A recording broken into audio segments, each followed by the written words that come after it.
તો સમય છે એ આપણા જીવનમાંથી રસ ચૂસી લે છે. કાલમ પીબતી તદરસમ, કાલ છે એ રસ ચૂસી લે છે. તો જીવનમાં રસને અકબંધ કરાવવા માટે, જીવનમાં રસ ટકી રહે એના માટે આવા ભગવત ચરિત્રો, આવી ભગવાનની કથા આપણા જીવનમાં રસ અને આનંદ લઈ આવે. ફરી પાછા આપણે રિચાર્જ થઈ, રસવાન થઈ અને આપણો ગ્રહ સંસાર ચલાવીએ. આ કથાનો મહિમા છે કે જીવનમાં રસને ટકાવી રાખે. તો જે રસમાં તરબોળ કરીને અને એ રસમાં જ આપણને સ્થિર કરી દે એનું નામ કથા. અને આમ જોવા જઈએ તો બધાયના જીવનમાં જે ખૂટે છે એ રસ જ છે. અને આપણા ઉપનિષદોમાં પરમાત્માને શું કહ્યું? આપણી જે શ્રુતિઓ છે એમાં પરમાત્મા માટે શબ્દ વપરાયો કયો છે? રસો વૈ સહ. પરમાત્મા શું છે? પરમાત્મા રસ છે. પરમાત્મા રસ છે, રસો વૈ સહ. લિક્વિડ કહી દીધો ભગવાનમાં. શું કામ? કારણ કે જો જીવનમાંથી રસ ઉડી જાય તો પછી આ શરીર છે એ ખાલી શ્વાસ લેતું જીવતું લાશ જેવું બની જાય. જો આની અંદર રસ ન ટકે તો પછી જીવન રહે જ નહીં. અને ખરેખર તો જીવનની જે પણ દુઃખ છે અને જીવનની જે પણ સમસ્યા છે એ સમય સંબંધિત સમસ્યા છે. જીવનમાં જે પણ દુઃખ છે કે જીવનમાં જે પણ સમસ્યા છે એ સમયને સંબંધિત છે. It is related to time. કારણ કે આ સમય રૂપી અજગર રસ ખેંચી લે છે. સમય રૂપી અજગર જીવનમાંથી રસ ખેંચી લે છે. તમે વિચાર કરો, નાનપણમાં બાળક હોય, પછી ઉંમર તરુણાવસ્થા આવે, જુવાની આવે તો એના શરીરમાં કેવો રસકસ હોય. જુવાનીમાં શરીરમાં કેવો રસકસ હોય. અને ધીરે ધીરે સમય રૂપી અજગર છે ને આ શરીરમાંથી રસ ચૂસી લે. અને વૃદ્ધાવસ્થામાં શરીર રસ વિનાનું કેવું થઈ જાય? ચામડી લથડી જાય. એ રસ, સમયે રસ ચૂસી લીધો. આ જે રક્ત છે, માંસ છે, મજ્જા છે, આની અંદર જે રસ છે એ સમયે ચૂસી લીધો એટલે દુઃખ શરૂ થઈ જાય. જ્યાં સુધી એની અંદર રસ છે ત્યાં સુધી તાકાત છે, બળ છે, આનંદ છે. સંબંધોમાં પણ એવું છે. સંબંધોમાંથી પણ સમય છે એ રસ ચૂસી લે છે. નવો નવો સંબંધ, કોઈ પણ સંબંધ બંધાય ત્યારે તમે જુઓ એ સંબંધમાં રસ બહુ હોય. નવું નવું સગપણ થાય ને ત્યારે એ બે વ્યક્તિઓ જોજો, એને એકબીજામાં રસ બહુ હોય. પછી ફેરા ફરાઈ જાય, પછી બે સાથે રહેવાનો ગ્રહ સંસાર માંડે. પેલું વર્ષ બહુ સરસ જાય, 2, 3, 5 વર્ષ પછી તો ઓલો આમ જુએ, આ આમ જુએ, આમ પડખું ફરીને હોય, આમ પડખું ફરીને હોય. આ શું થયું? તો સમયે સંબંધમાંથી રસ ચૂસી લીધો. સમયે સંબંધમાંથી રસ ચૂસી લીધો.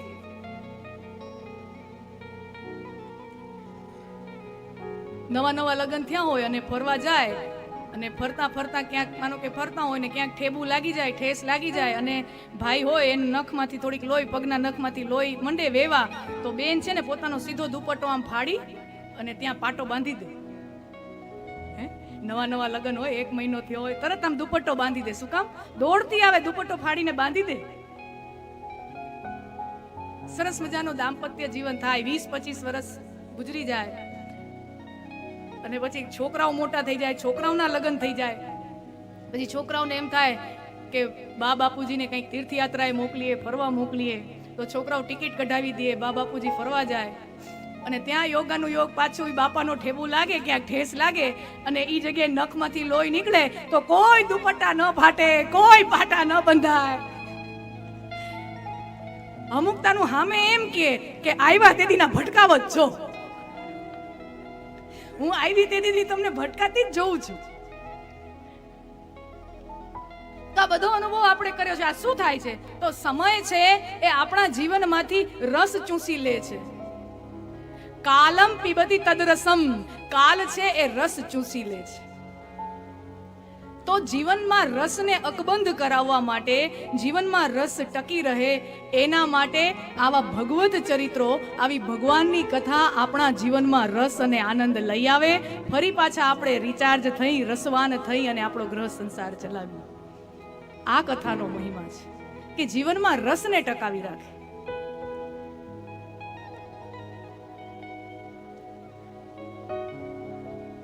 આપણે ગઈકાલે જ વાત કરી, શિવ એટલે આનંદ, શિવ એટલે શાંતિ.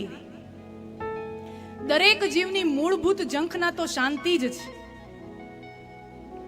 આપણે નાના ઘરમાંથી 4 માળનો બંગલો બનાવીએ, 2 ઓરડીમાંથી 8-10 ઓરડી વાળો મોટો બંગલો બનાવીએ, પંખામાંથી એસી તરફ વયા જઈએ, સાધારણ ગાડીમાંથી મોંઘીદાટ ગાડી તરફ જઈએ. આ જેટલી ઝંખનાઓ, જેના માટે આપણે તલપાપડ છીએ, જેના માટે આપણે હાથ પગ ચલાવતા રહીએ છીએ નિરંતર, શું કામ? આનંદની શોધમાં છે કે આમ કરશું તો આના કરતા અહીંયા વધારે આનંદ આવશે, આટલે પહોંચી ગયા, હવે થોડુંક આગળ જશું તો વધારે આનંદ. ટૂંકમાં આપણી શોધ તો આનંદની જ છે, શાંતિની જ છે કે આ સાધન વસાવી લઉં, આ સાધન વસાવી લઉં તો મને વધારે શાંતિ થશે. નથી થતી એ અલગ વાત છે, પણ આપણું એ ખરીદવા કે એની પાછળ દોટ કરવાનું કારણ શાંતિ છે, શાંતિની ઝંખના, આનંદની ઝંખના. કોઈ માણસ એમ કે હું મારા ભૌતિક જીવનમાં સુખી છું, આધ્યાત્મની મને કોઈ જરૂર નથી, મારી ભૌતિક જરૂરિયાતો, શરીરની અને ઇન્દ્રિયોની જરૂરિયાતો સંતોષાઈ જાય, મારી ભૌતિક જરૂરિયાતો સંતાઈ જાય, બસ મને આનાથી વધુ કાંઈ ન જોઈએ. તો એ ભૌતિક જીવનમાં જ રચ્યા પચ્યા માણસને આપણે એમ પૂછીએ કે તમારી પાસે સુખ સુવિધાનો અંબાર છે, તમામે તમામ સાહેબી તમારે ત્યાં છે, વૈભવ તમારે ત્યાં છે, તમે પ્રામાણિક રીતે હૃદય ઉપર હાથ મૂકીને જુઓ અને તમે પ્રામાણિક રીતે તમે કહો કે તમે ખરેખર સુખી, આનંદિત અને શાંત છો? અને માણસ જો સાવ સાચો અને પ્રામાણિક હોય ને તો એમ કહેશે કે ના, હજી કાંઈક ખૂટતું હોય એવું લાગે છે, હજી આ બધું મેળવ્યું પણ હજી કાંઈક ખૂટતું હોય એવું લાગે છે. એ જે ખૂટે છે એ આનંદ છે, અને આનંદ આધ્યાત્મમાંથી પ્રગટે છે.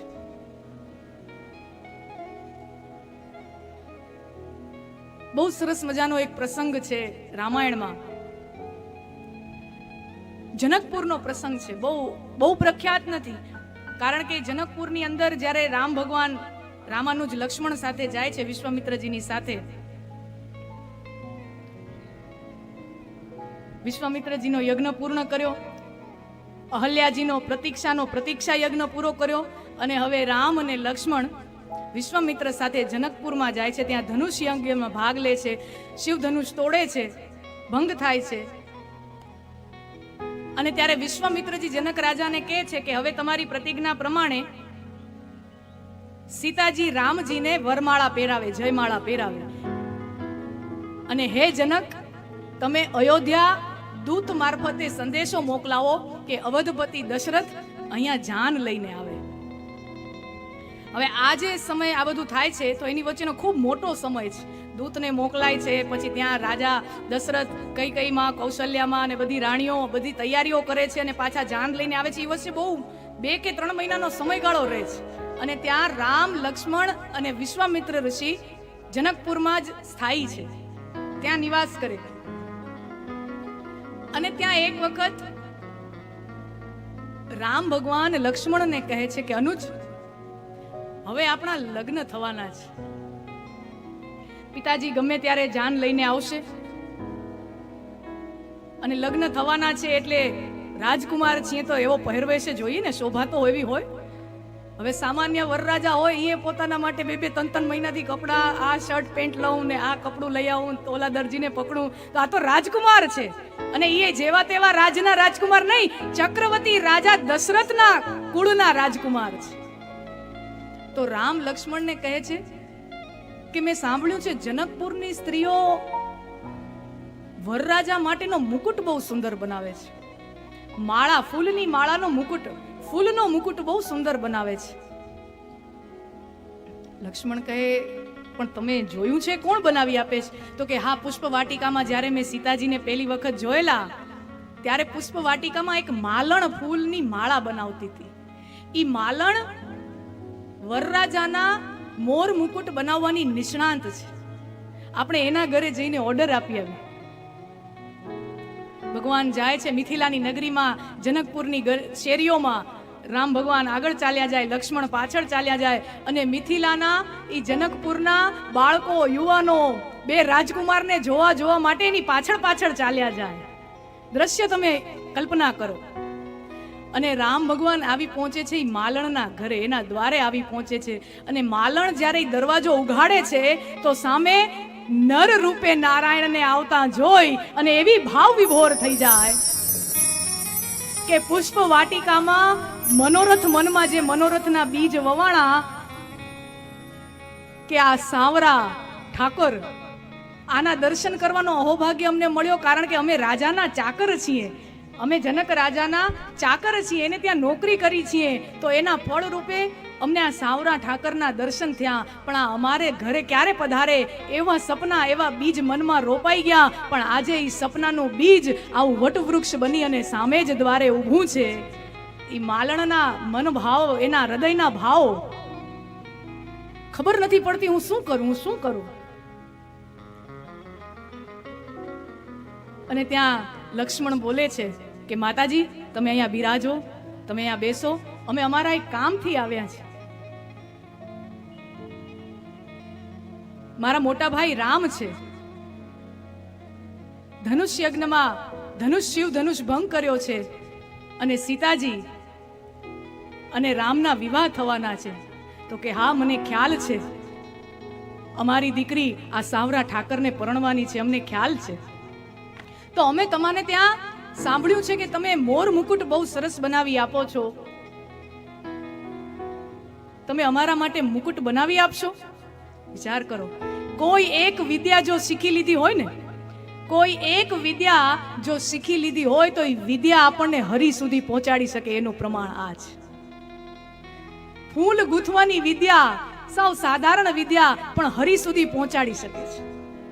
કોઈ પણ વિદ્યા હરિ સુધી પહોંચાડી શકે, પણ એ વિદ્યા શીખતી વખતે મનમાં એક જ સંકલ્પ હોય કે આ મારી વિદ્યા હું જે શીખી રહ્યો છું, આ મારી વિદ્યાનું આખરી તબક્કો, આ મારી વિદ્યાનું આખરી ગંતવ્ય તો મારો હરિ જ છે.